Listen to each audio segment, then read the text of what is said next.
اے مازن سن اور خوش ہو جا کہ نیکی ظاہر ہو گئی ہے اور برائی چھپ گئی ہے۔ قوم مصر سے اللہ کا دین لے کر ایک نبی پیدا ہوا ہے۔ تو پتھر کی مورتیوں کو پوجنا ترک کر دے تو دوزخ سے نجات پا جائے گا۔ مازن کا بیان ہے کہ اسی وقت سے میں اس ہی کی تلاش میں بے چین تھا۔ اچانک ایک قافلہ حجاز سے آیا، میں نے وہاں کے حالات پوچھے تو قافلہ والوں نے بتایا کہ مکہ میں ایک شخص پیدا ہوئے ہیں، ان کا نام احمد ہے، وہ اپنے آپ کو خدا کا بھیجا ہوا نبی بتاتے ہیں۔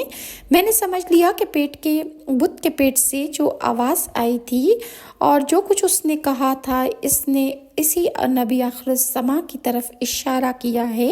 چنانچہ میں نے سواری کا انتظام کیا اور سامان سفر تیار کر کے روانہ ہو گیا۔ وہاں پہنچ کر حضور کی خدمت میں حاضر ہوا۔ رسول اللہ کی صورت مبارک دیکھتے ہی